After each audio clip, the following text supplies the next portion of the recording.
প্রিয় শিশু কিশোর ছোট বন্ধুরা, তোমাদেরকে আবার বলছি আসসালামু আলাইকুম ওয়া রাহমাতুল্লাহি ওয়া বারাকাতুহু। সালাম দেওয়া হচ্ছে সুন্নত, আর জবাব দেওয়া কি বলতে পারো তোমরা? ও, তাও তো পারলে তোমরা। তাহলে আমি সালাম দিছিলাম, যাদের মুখে চকলেট আছে চকলেট এক কোনায় রেখা জবাব দাও জোরে সোরে, আসসালামু আলাইকুম। হ্যাঁ, খুবই সুন্দর। আমি আল্লাহর কাছে দোয়া করি আজকে তোমরা যারা এসেছো তাদেরকে আল্লাহ রহম করুন, ভালো করুন। আমি প্রথমেই বলতে চাই যে আমাদের একজন স্রষ্টা আছে, সেই স্রষ্টার নাম কি তোমরা কি বলতে পারো? সবাই বলবে, এদিকে আমার দিকে লক্ষ্য করবা, আমি কি বলছি সেদিকে লক্ষ্য করো, পারস্পরিক কথা বলো না তোমরা। আমাদেরকে একজন সৃষ্টি, এক মহাসত্তা আমাদেরকে সৃষ্টি করেছেন, তিনি কে? সবাই বলো, আল্লাহ। তিনি কোথায় থাকেন?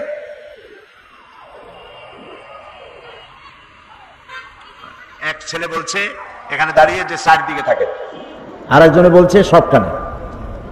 তো এটা কোনোটাই ঠিক না, চারদিকেও না সবখানেও না। হ্যাঁ, কোথার উপরে? ও, এই ছোট ছোট কয়েকটা মেয়ে জবাব দিয়েছে আরশের উপরে, এইটাই ঠিক হয়েছে। আলহামদুলিল্লাহ বলো, সবাই বলো আলহামদুলিল্লাহ। আল্লাহ তাআলা যদি সবখানে থাকতে যান, এই কথা বলা ঠিক হবে না যে সবখানে তিনি থাকেন। সবখান বলতে, সব জায়গা বলতে, তার মধ্যে তো আমাদের ঘর আছে, আমাদের টয়লেট আছে, বাথরুম আছে, আছে না? এগুলি আরো কত খারাপ জায়গা আছে না? বলো, আছে না? তাহলে আল্লাহ সব জায়গায় যদি থাকেন এ কথা বলা হয়, তাহলে এই কথাটি সঠিক নয়। আল্লাহ কোথায় আছেন এটা আল্লাহ নিজেই কোরআন শরীফে বলেছেন। আল্লাহ বলেছেন আর রহমানু আলাল আরশি ইস্তাওয়া। রহমান কোথায় আছেন? আল্লাহ কোথায় আছেন? আরশের উপরে। বলো সবাই, কোথায় আছেন? আরশের উপরে। আল্লাহ এক না তার থেকে বেশি? আল্লাহ এক। বলো আল্লাহ এক। বেশি নয় কেন?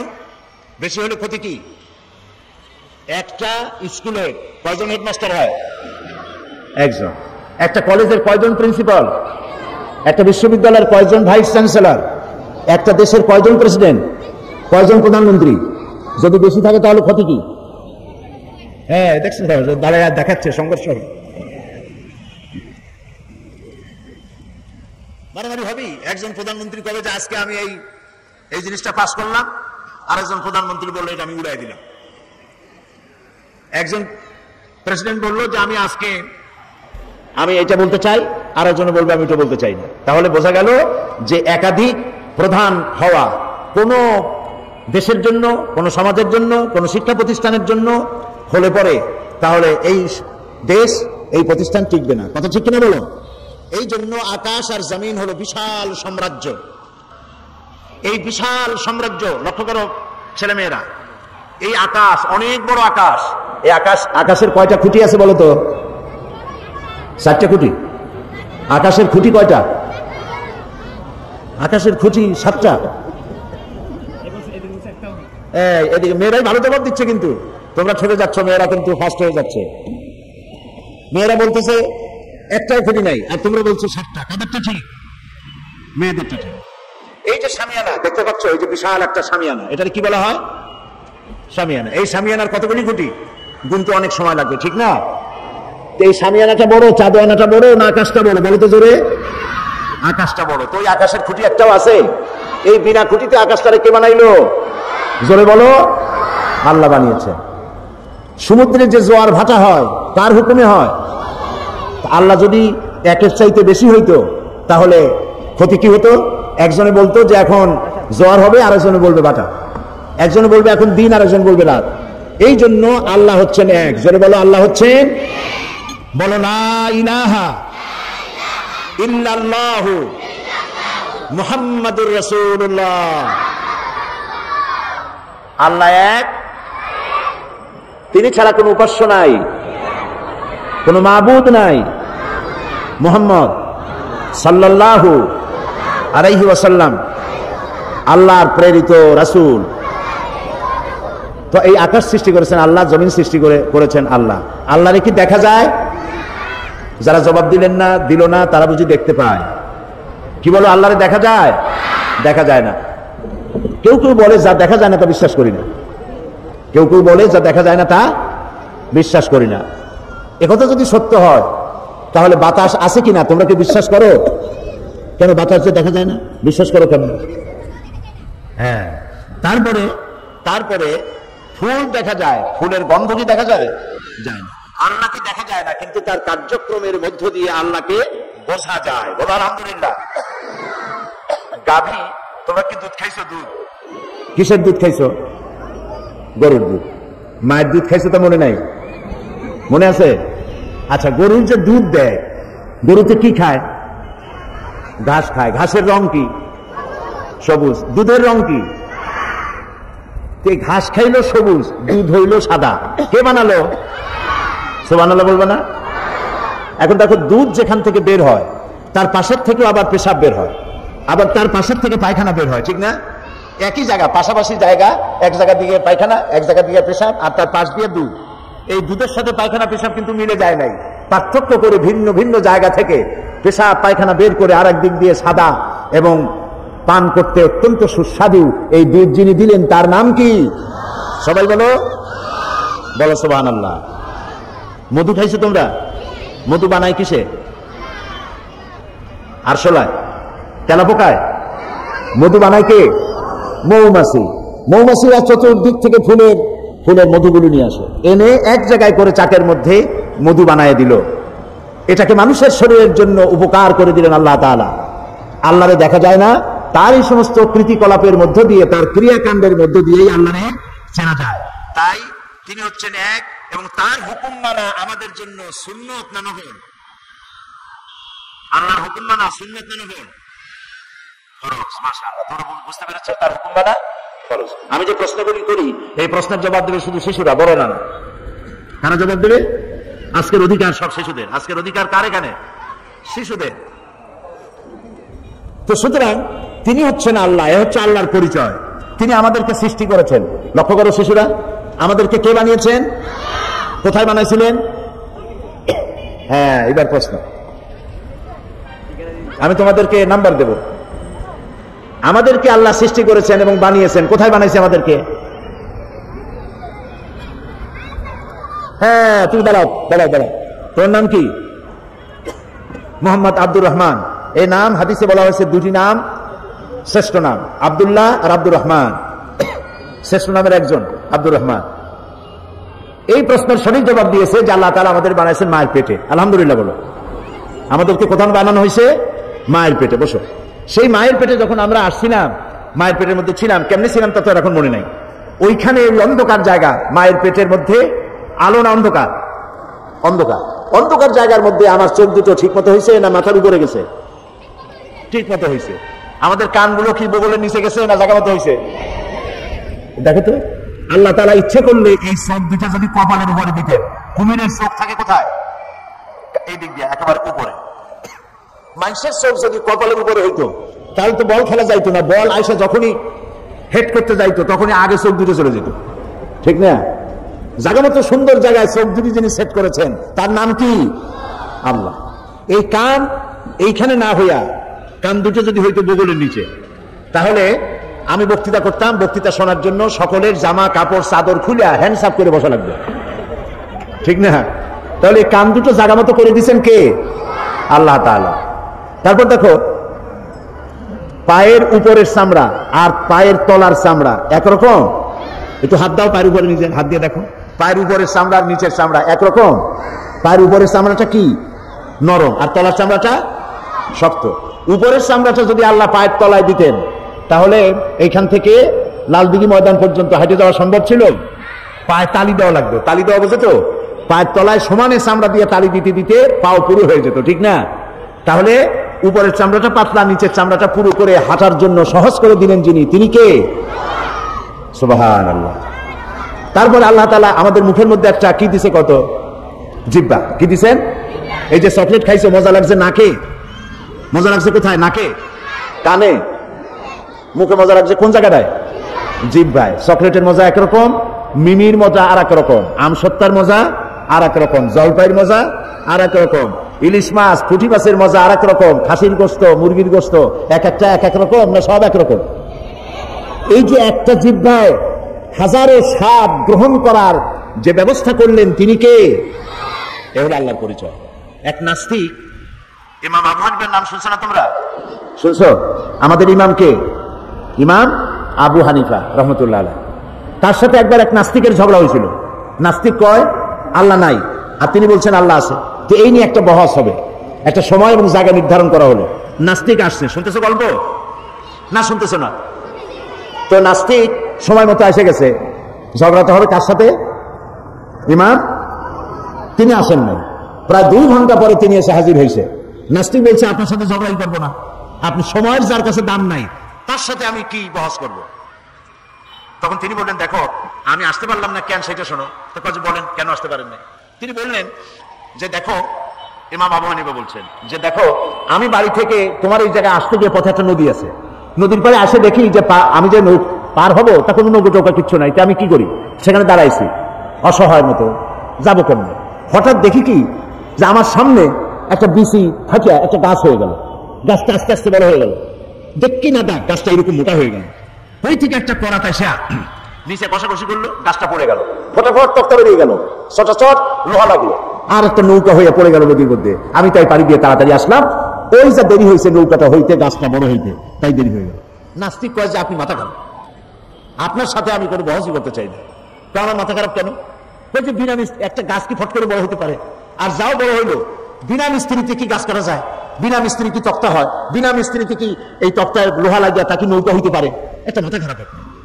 ইমাম আবু হানিফা রাহমাতুল্লাহ আলাইহি বললেন আমি মাথা খারাপ না, এটা তোর মাথা খারাপ।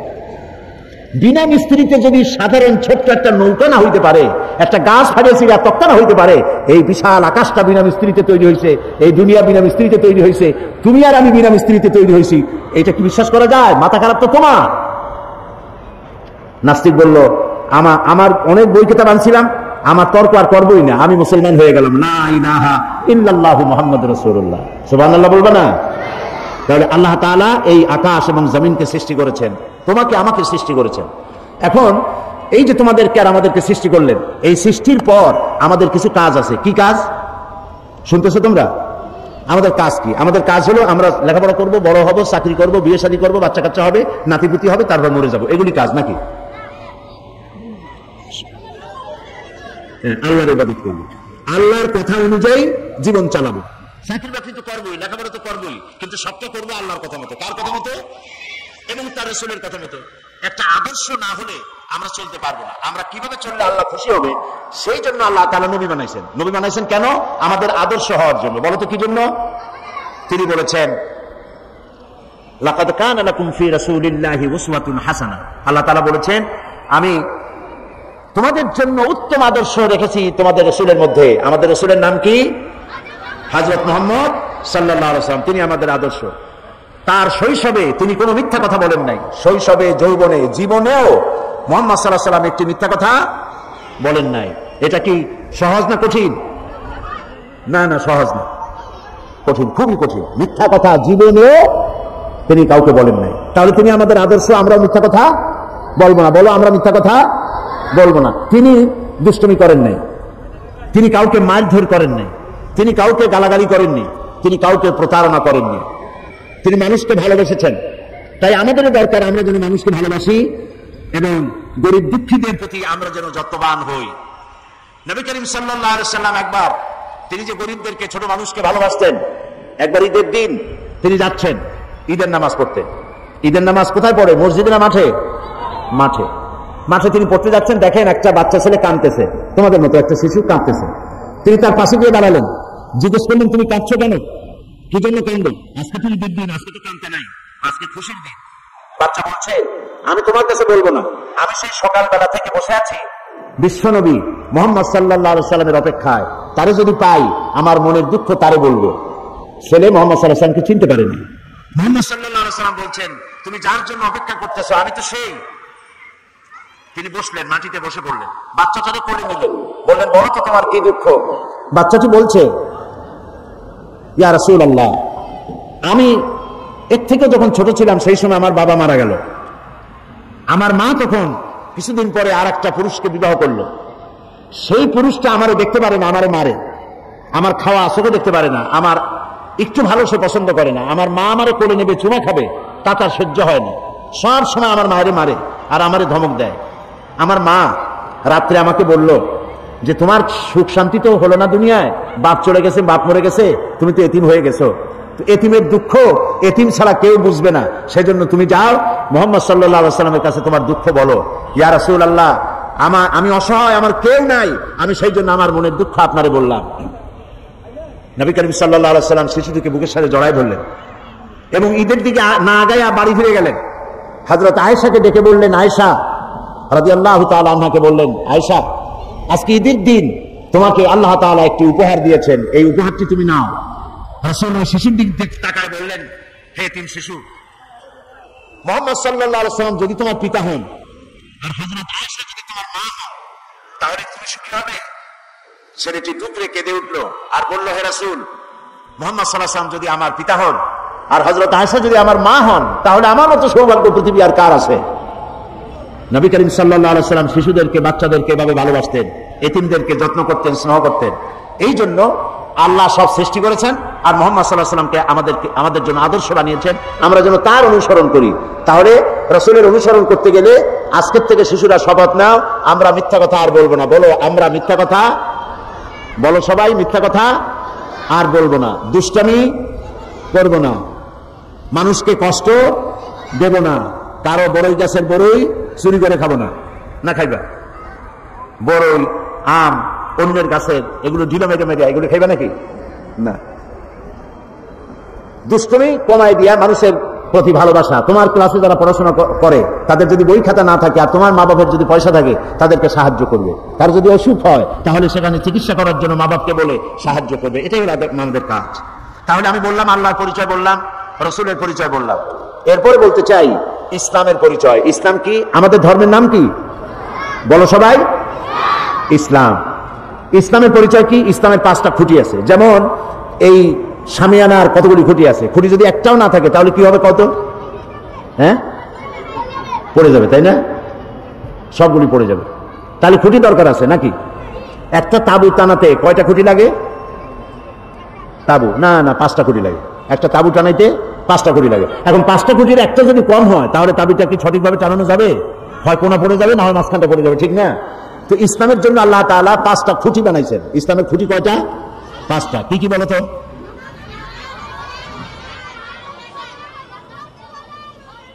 4টা হয়ে গেছে। কালেমা দিয়ে এখান থেকে আসছে কালেমা। তুমি তো গান গাইছিলে না? সুন্দর গাইছো। তো কালেমা, নামাজ, রোজা, হজ, যাকাত, এই 5টা। এই 5টার একটা কম থাকলে হবে না, 5টাই লাগবে। এটা হলো ইসলামের পরিচয়। এই 5টি স্তম্ভ ইসলামের। ইসলাম হলো একটি আদর্শের নাম, যে আদর্শ অনুযায়ী আমাদের চলতে হবে এবং সেই আদর্শ অনুযায়ী কিভাবে চলতে হবে তাই কোরআন শরীফে বলা আছে। এটার নাম কি? বলো, এটার নাম কি? এই কোরআন শরীফে যা লেখা আছে এই কথাগুলি কার? সবাই বলো। এতে কোনো সন্দেহ আছে?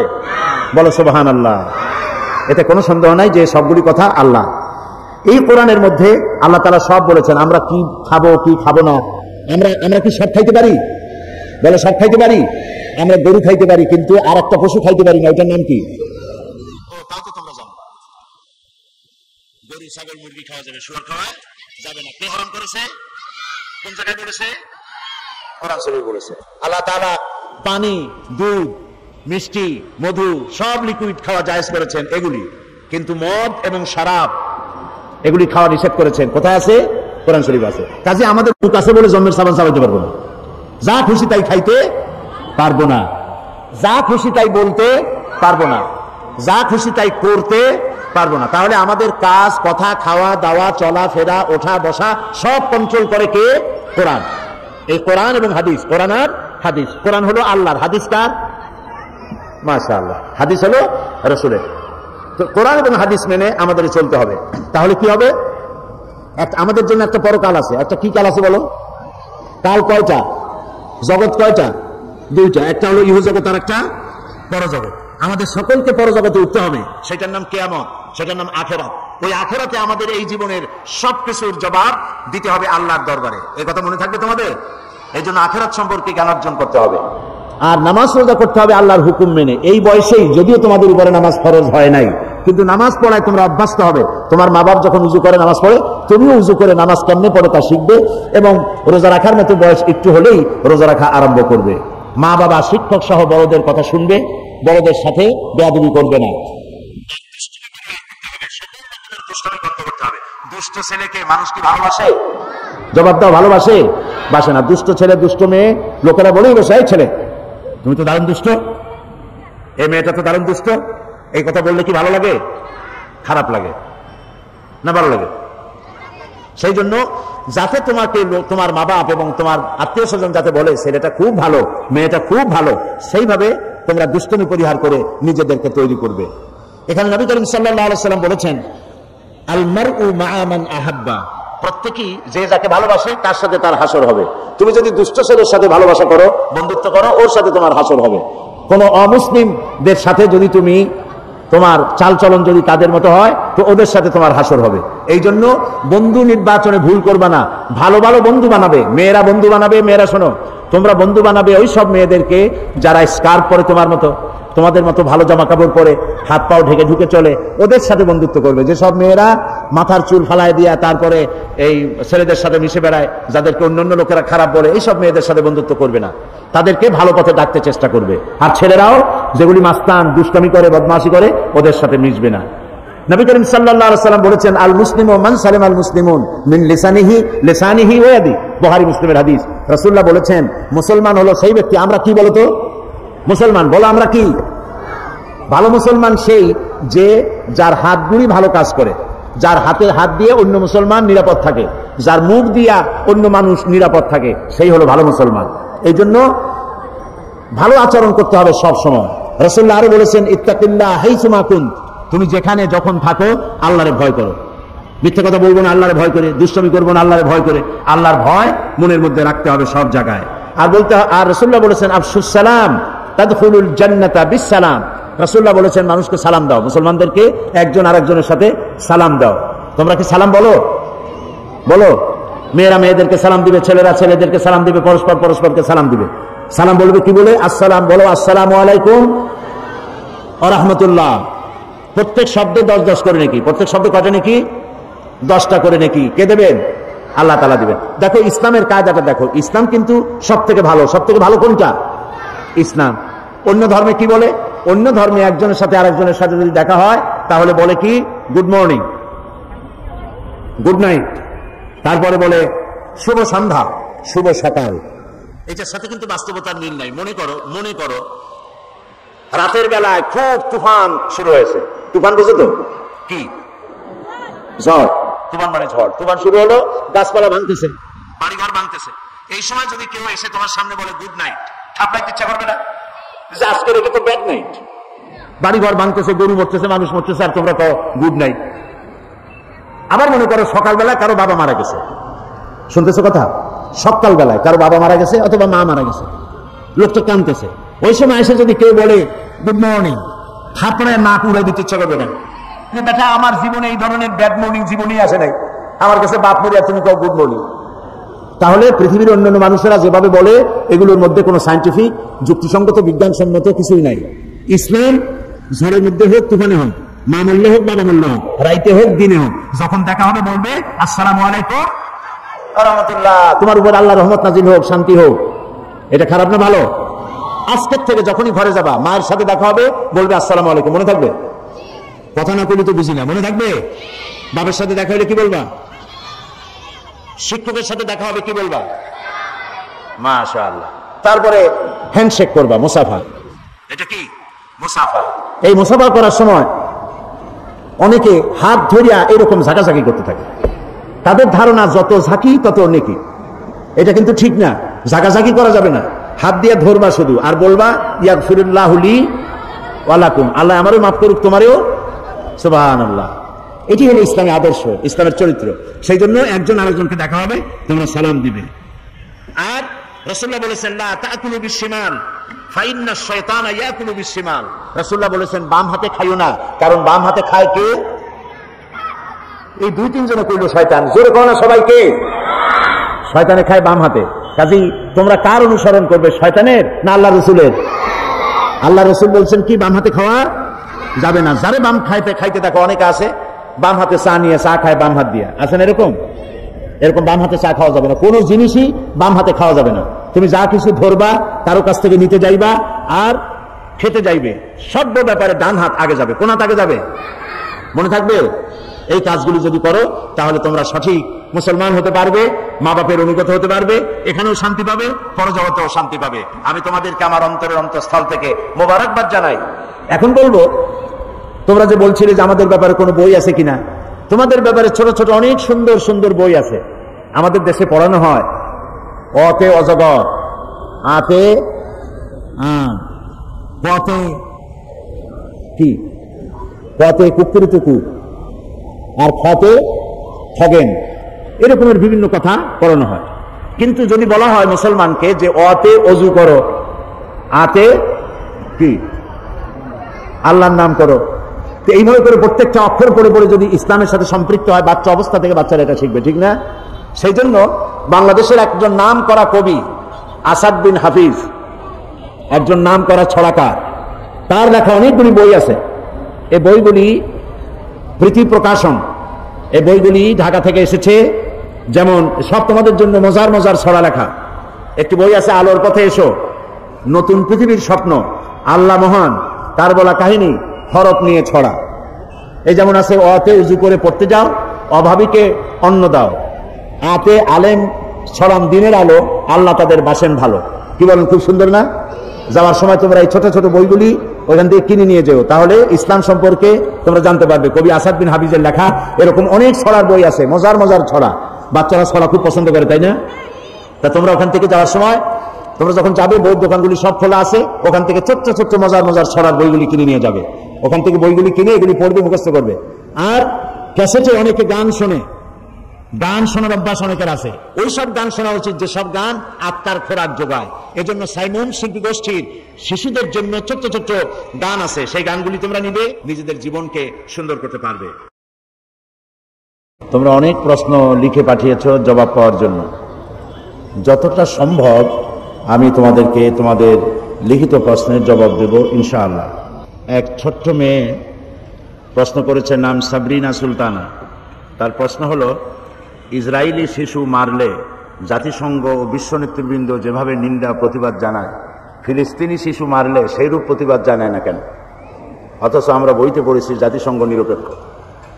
এই প্রশ্ন যে করেছে তাকে কে বলবে শিশু? সে তো প্রশ্ন করেছে জ্ঞানী ব্যক্তিদের মতো। এই প্রশ্নটি যে করেছে, মর্নিং শোজ দ্য ডে, সকালবেলাই প্রমাণ করে যে দিনটা কেমন যাবে। কাজে এই ছেলেটির জন্য আমরা দোয়া করি, এই সুন্দর প্রশ্ন করার জন্য আল্লাহ তাকে অনেক বড় জ্ঞানী বানায় দিন, মেয়েটিকে। তো প্রশ্ন করছে, ইসরায়েলি শিশু মারলে জাতিসংঘ বিশ্ব নেতৃবৃন্দ যেভাবে নিন্দা জানায়, ইসরায়েলি শিশু মারলে নিন্দা জানায় না কেন? এর কারণ হলো, ইসরায়েলি শিশুরা হচ্ছে ইহুদি, আর প্যালেস্টাইনি শিশুরা হচ্ছে মুসলমান। তোমরা এটা বোধহয় জানো যে আমেরিকা একটা লিস্ট করেছে পৃথিবীতে সন্ত্রাসী রাষ্ট্র কোনগুলি, এর উপর একটা লিস্ট তৈরি করেছে। সেই লিস্টের মধ্যে ইরাকের নাম আছে, পাকিস্তানের নাম আছে, ইরানের নাম আছে, ইরিত্রিয়া আছে, সোমালিয়া আছে, সুদান আছে। কিন্তু যে রাষ্ট্রটি তৈরি হয়েছে সন্ত্রাসের মধ্য দিয়ে, সেই ইহুদি রাষ্ট্রের নাম, ইসরায়েলি রাষ্ট্রের নাম আমেরিকার সন্ত্রাসী লিস্টে নাই। এটা হলো একদেশী হওয়া। জাতিসংঘ যে ভূমিকা পালন করা উচিত ছিল পৃথিবীর সকল মানুষের জন্য নিরপেক্ষ ভূমিকা, সেই নিরপেক্ষ ভূমিকা পালন করতে সে ব্যর্থ হয়েছে। কারণ জাতিসংঘ হয়েছে এখন আমেরিকার হাতের পুতুল। হাতের পুতুল নিজে নাচে না কেউ নাচায়? বলো তো তোমরা, শিশুরা জবাব দাও। পুতুল কি নিজে নাচতে পারে না কেউ নাচায়? কেউ নাচায়। তো এটা একটি পুতুল জাতিসংঘ, আজ একে নাচাচ্ছে কেউ।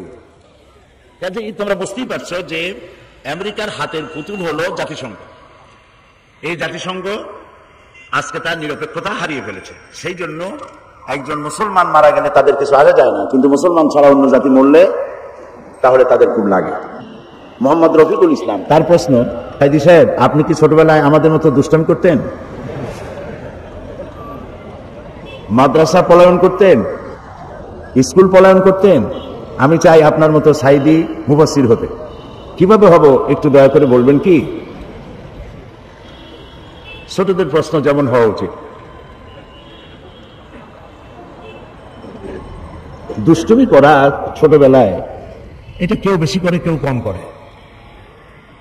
তো ছোটবেলায় কি ধরনের দুষ্টুমি করতাম তা তো আর আজ মনে নাই। যখন ছোট ছিলাম তখন কিছু দুষ্টমি তো করতাম না, তবে খুব বেশি না, এমন দুষ্টমি করি নাই যাতে লোকেরা গালাগালি করবে। একটা দুষ্টমির কথা মনে পড়তেছে এখন। শশীরা মাদ্রাসায় সবে ভর্তি হয়েছি, ছোট আমি তখন। তো সেখানে তখন ছাত্র ছিল প্রায় 450-500-র মতো। আমাদের যে সভাপতি মৌলানা শামসুদ্দিন সাহেব, উনি ওই মাদ্রাসার ছাত্র, আমরা একসঙ্গে লেখাপড়া করেছি, উনি আমার সিনিয়র ছিলেন। তারপরে ওইখানে ছাত্রদেরকে ফ্রি খাওয়ানো হতো, কোনো পয়সা নেওয়া হতো না। সেই জন্য তারা তরি তরকারি, যেমন মিষ্টি কুমড়া, চাল কুমড়া, তোমরা কি চাল কুমড়া বলো না কি কুমড়া বলো? হ্যাঁ, ঝাল কুমড়া। আচ্ছা, ওই মিষ্টি কুমড়া, চাল কুমড়া ইত্যাদি, মূলা, সিম, এইগুলি যখন সিজন শেষ হয়ে যেত, যখন এগুলি গরুতেও খায় না, তখন আমাদেরকে এগুলি খাওয়ানো হতো। মানে এতগুলি মানুষ প্রত্যেকদিন দুবেলা খাওয়ানো, এ পয়সা মাদ্রাসা পাবে কোথায়? সেই জন্য এই সমস্ত তরকারিগুলি খাওয়ানো হতো।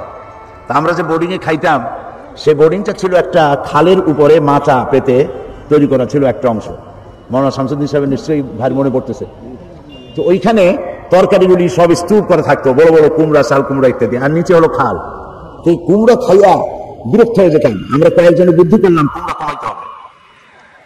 তারপরে খাওয়া দাওয়া করে আসার সময় কেউ যাতে না দেখে, প্রত্যেকে পা দিয়ে গুতা মেরে 3-4টা কুমড়া ভালাই দিতাম পানির মধ্যে। দুষ্টমি এরকম করতাম। তবে এমন কোনো দুষ্টমি করি নাই যে মানুষকে কষ্ট দেওয়া, মারধর করা ইত্যাদি। আর স্কুল মাদ্রাসা পলায়ন, এটা একটা মজাও আছে। স্কুল মাদ্রাসা ছোট্ট অবস্থায় পালাইয়া পরের দিন গিয়ে হাজির হইয়া মাস্টার জিজ্ঞেস করলো যে কেন আসো নাই? তখন হয়তো আমাদের কেউ কেউ বলতো যে মা বলেছেন আমার নাকি জ্বর হয়েছিল। তো এইভাবে দুষ্টমি চলত। সাবের সিকদার 8ম শ্রেণী, ফতেহাবাদ আদর্শ বালক উচ্চ বিদ্যালয়। আমাদের বর্তমান শিক্ষা ব্যবস্থায় ইসলাম সম্পর্কে জানার পর্যাপ্ত সুযোগ সুবিধা নেই। এই অবস্থায় আমাদের পাঠ্য বইয়ের পাশাপাশি কিভাবে ইসলামকে বিস্তারিতভাবে জানতে পারি? এটা খুব ভালো প্রশ্ন। ইসলাম না জানলে তো বোঝা যাবে না, আর না বুঝলে তো মানা যাবে না। সেই জন্য ছোট্ট ছোট্ট বই আছে তোমাদের পাঠ্য বইয়ের পাশাপাশি, সেই সব বইগুলো তোমরা কিনবে, পড়বে, তাহলে তোমরা বুঝতে পারবে।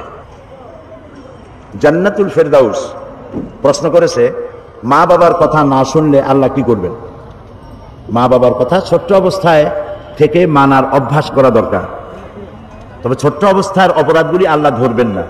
যখন তোমরা একটু বড় হবে, তখন যদি কোনো অন্যায় করো, মা বাবার সাথে বেয়াদবি করো, সেটা ধর্তব্য হবে। তবে ছোটবেলা থেকেই মা বাপের অনুগত হওয়া প্রয়োজন, তাদের বাধ্যগত হওয়া প্রয়োজন। মা বাপ হলো সন্তানের সব থেকে বেশি কল্যাণকামী। আল্লাহর পরই সব থেকে কল্যাণকামী সন্তানদের জন্য, বাচ্চাদের জন্য কে বলতে পারো? বলো তো? মা বাপ। মিথ্যা কথা বললে আল্লাহ কি করবেন? মিথ্যা কথা বললে আল্লাহ শাস্তি দিবেন। আরেকটি প্রশ্ন, এর নাম নাই। প্রশ্ন তার, হযরত মুহাম্মদ সাল্লাল্লাহু আলাইহি ওয়াসাল্লামের নাম শুনলে চোখে চুমু দিতে হয় কিনা? না, এরকম কোনো হাদিস নাই যে নবী করিম সাল্লাল্লাহু আলাইহি ওয়াসাল্লামের নাম শুনলে পরে আঙ্গুলে চুমা দিয়া চোখে লাগাইতে হবে, এমন কোনো হাদিস নাই। আজানের জবাব দেওয়া ওয়াজিব, কিন্তু জুমার খুতবার আজানের জবাব দিতে হয় কিনা? আজান যখনই শুনবে আজানের জবাব দিবে। আর জবাব দেওয়া কেউ বলেছেন ওয়াজিব, আর অনেকেই বলেছেন ওয়াজিব নয়, মুস্তাহাব। আমরা জানি যে কারো অনুপস্থিতিতে অন্যের কাছে তার দোষের কথা বলাকে গীবত বলে, কিন্তু অনেক নেতা বক্তব্য দেওয়ার সময় বিরোধী দলের দোষের কথা বলে। এটা কি গীবত বলে গণ্য হবে? সাংঘাতিক প্রশ্ন। তোমরা তো রাজনীতিবিদ হয়ে গেছো। কিছু কিছু গীবত আছে। গীবত মানে অন্যের অসাক্ষাতে তার দোষের কথা বলা। এটা এমন কিছু আছে যেগুলি বলা যায়। যেমন মনে করো, একজনের একটা মেয়ে আরেকজনের ছেলের সাথে বিয়ে হবে, ছেলেটার কিছু দোষ আছে, এমন দোষ, চারিত্রিক দোষ। এই কথা যদি মেয়ে পক্ষকে না জানানো হয়, তাহলে ছেলেটাকে ফেরেশতা মনে করে বিয়ে দিবে, এবং এর দ্বারা তার মেয়ে কষ্ট পাবে আর সংসার টিকবে না। অথবা মেয়েটির চরিত্র খারাপ, এই কথা যদি বরপক্ষকে না বলা হয়, তাহলে এটাও ক্ষতিকর হবে। তো এই জাতীয় স্থায়ী কোনো ক্ষতি হতে পারে এমন কোনো কথা কারো অসাক্ষাতে অন্যকে জানিয়ে তাকে সতর্ক করা জায়েজ আছে। কাজেই বিরোধী দলীয় লোক যারা বা সরকার দলের লোক যারা, শুধু বিরোধী দলের নিন্দা কেন, বিরোধী দল তো সরকারের নিন্দা করে, তার অসাক্ষাতেই করে। আবার সরকারি দল বিরোধী দলের অসাক্ষাতেই তাদের নিন্দা করে। সরকার যদি কোনো অন্যায় করে, তাহলে বিরোধী দলের পক্ষে এটা বলা, সেই অন্যায় কাজ মানুষের সামনে তুলে ধরা আর গঠনমূলক সমালোচনা করা, এটা গীবতের পর্যায়ে পড়বে না, গুনার পর্যায়ে পড়বে না, যদি তা বস্তুনিষ্ঠ হয়। আর বিরোধী দলের যে সমস্ত খারাপ কাজ আছে, সেই খারাপ কাজগুলি বলে মানুষকে তাদের থেকে সতর্ক করার জন্য বস্তুনিষ্ঠ সত্য কথা বলা যায়, কিন্তু মিথ্যা অতিরঞ্জিত করে কোনো কথা বলা যায় না। আশা করি বুঝতে পেরেছ। নাম নাই এমন একজন প্রশ্ন করেছে, আচ্ছা ভাইয়া, সিরাতুন নবী ও মিলাদুন নবীর মধ্যে পার্থক্য কি? খুবই সচেতন আজকালকার ছেলে মেয়েরা। সিরাতুন নবী মিলাদুন নবী পার্থক্য অনেক বড়। সিরাতুন নবী হচ্ছে নবীর চরিত্র, নবীর মিশন, আর মিলাদুন নবী হচ্ছে জন্ম বৃত্তান্ত। নবী করিম সাল্লাল্লাহু আলাইহি সাল্লামের জন্ম কেমনে হয়েছিল, কার দুধ খেয়েছিলেন, কোথায় প্রতিপালিত হয়েছিলেন, এগুলি হচ্ছে এই তার জন্ম বৃত্তান্ত, দাদাকে নানাকে এগুলি জানা। এগুলি আমাদের জানা দরকার। নবী করিম সাল্লাল্লাহু আলাইহি সাল্লাম কিভাবে পৃথিবীতে এসেছেন, তার বাপের নাম কি, তার মায়ের নাম কি, তারপরে তিনি কোথায় জন্মগ্রহণ করেছেন, কার দুধ খেয়ে বড় হয়েছেন, কে তাকে দোলনায় নিয়ে দোল দিত, এ সমস্ত কথা জানা দরকার।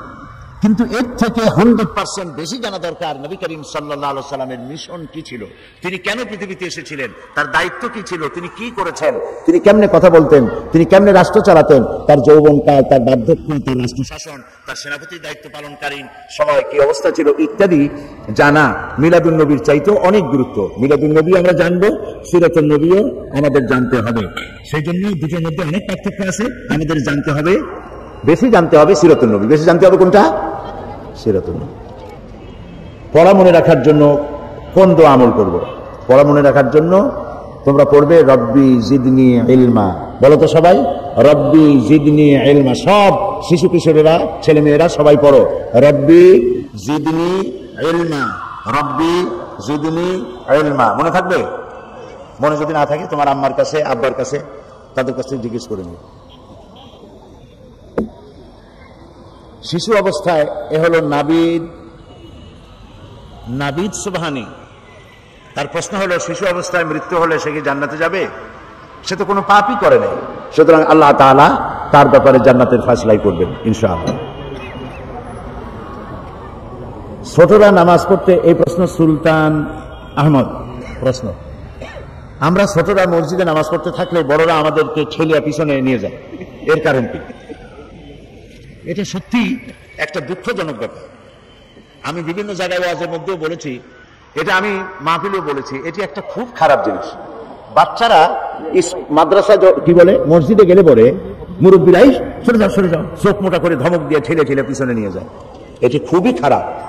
এভাবে যদি বাচ্চাদেরকে চোখ মোটা করে মসজিদে গেলে ধমক দেওয়া হয়, বাচ্চা মসজিদ থেকে মুখ মলিন করে বাড়ি ফিরে এসে মায়েরে বলে, মা মসজিদে আর জীবনেও যাব না, ওইটা আমার জায়গা না। এই জন্য যারা বাচ্চা নিয়ে যান তাদেরই উচিত, আর যারা বাচ্চা নাও নিয়ে যান তাদেরই উচিত বাচ্চাদের প্রতি স্নেহের আচরণ করা, তাদেরকে সুন্দর করে দাঁড় করিয়ে দেওয়া।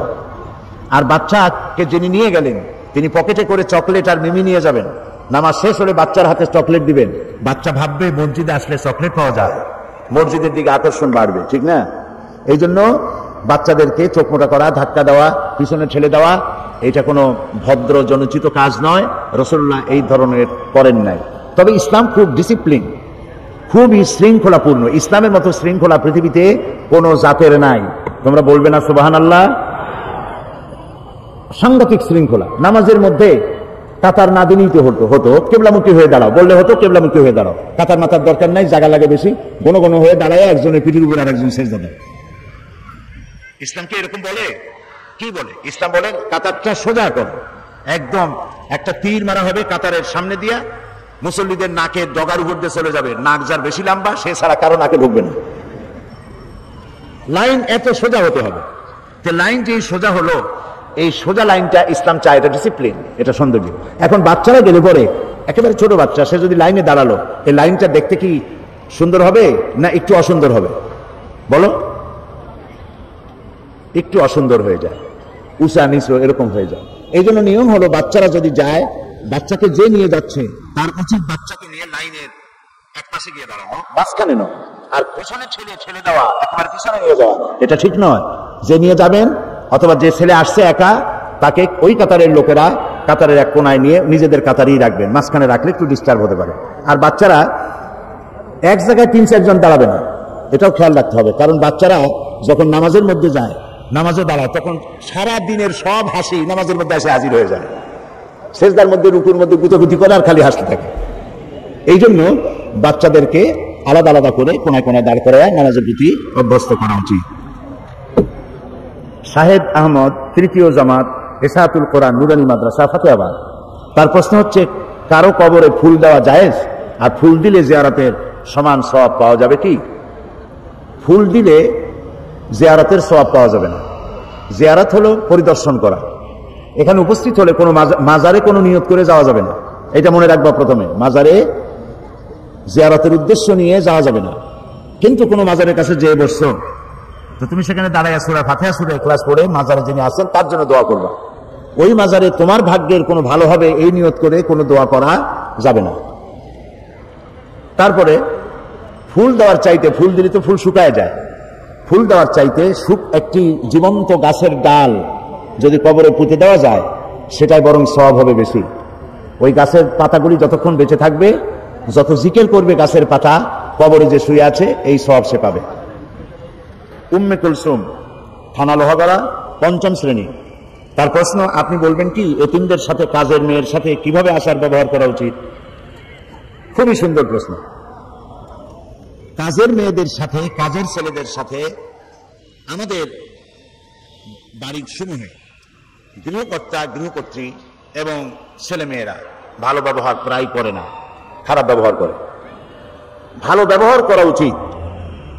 একথা মনে করা দরকার, আজকে তোমার বাড়িতে যে মেয়েটি থালা বাটি মাজে, জামা কাপড় ধুয়ে দেয়, এমনও তো হতে পারতো তুমিও, তোমার মা বাপ থাকতো না, তুমিও কারো বাড়িতে গিয়ে কারো থালা বাটি মাজতে।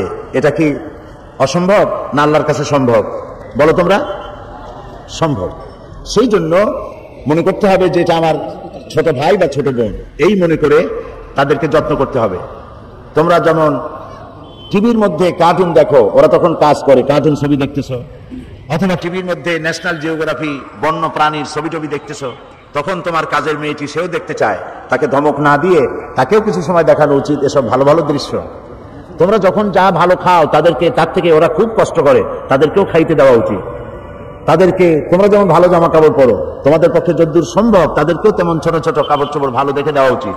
এই জন্য ভালো আচরণ করতে আল্লাহ শিখিয়েছেন, আল্লাহ রসুল শিখিয়েছেন। কাজের ছেলে মেয়ে এবং এতিম বাচ্চাদের প্রতি যত্ন করতে হবে।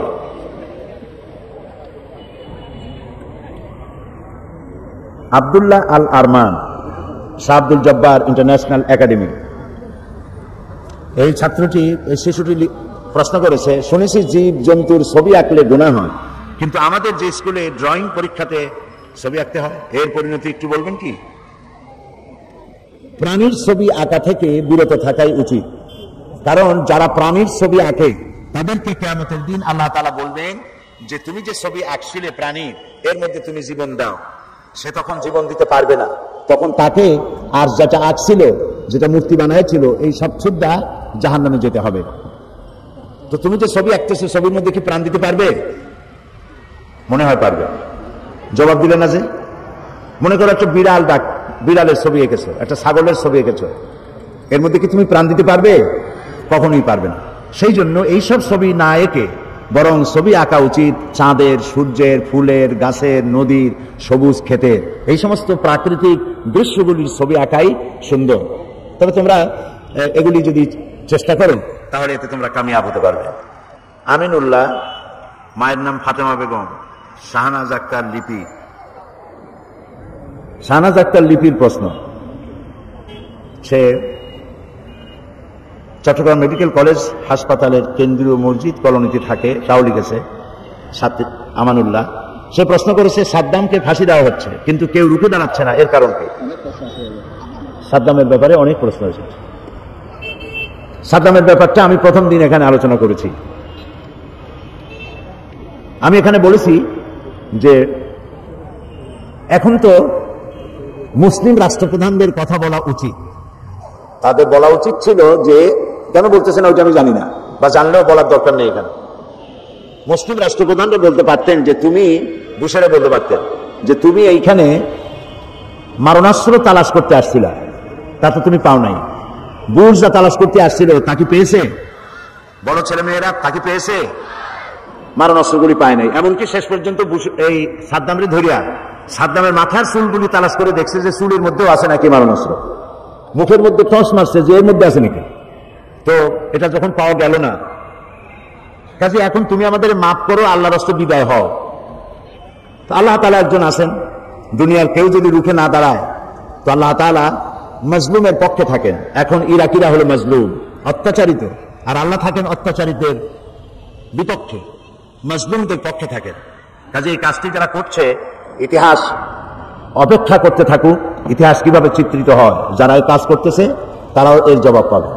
নাজনীন সুলতানা সিমু, 7ম শ্রেণী, তার প্রশ্ন, আমরা যখন কোনো কাজে ভুল করি তখন বড়রা আমাদের শাসন করেন, কিন্তু বড়রা যখন ভুল করে তখন আমরা বলতে গেলে বলে যে আমরা অসভ্য। এমত অবস্থায় আমরা কি করতে পারি? কিছুই করতে পারবে না। তোমরা যদি কোনো অন্যায় করো, ভুল করো, তাহলে মা বাপ তোমাদেরকে শাসন করবে, এটাই স্বাভাবিক। আর বড়রা যদি ভুল করে তাহলে তোমরা তো তাদেরকে শাসন করতে পারবে না, তবে ভুলটা বলতে পারো যে মা অথবা আব্বা, আপনি যে কথাটা বললেন, এই কাজটা করলেন, এই কাজটা কি করা ঠিক হয়েছে? আমার তো মনে হয় ঠিক হয় নাই।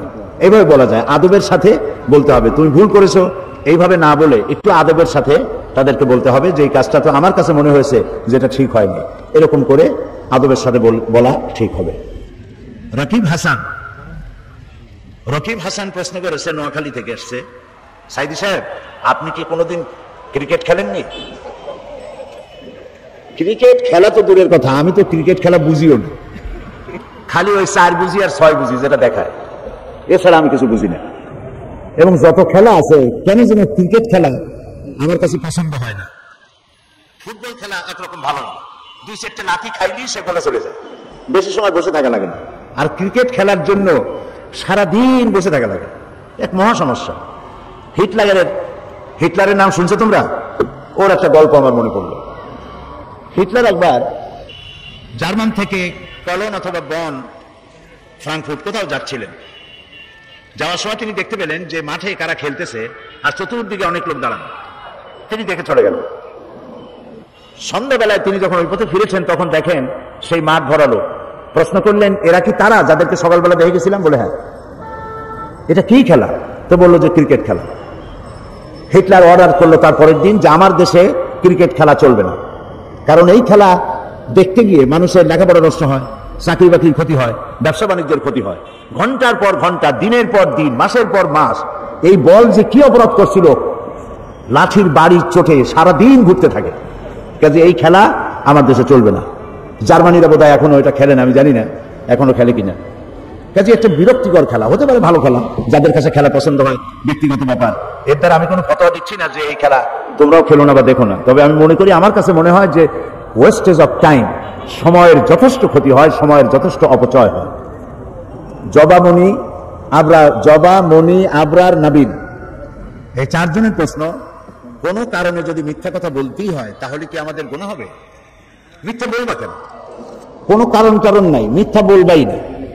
মিথ্যা কথা বলার যদি কখনো প্রয়োজন হয় তো আল্লাহর কাছে মাপ চাইবে, আল্লাহ আমি যেন মিথ্যা না বলি।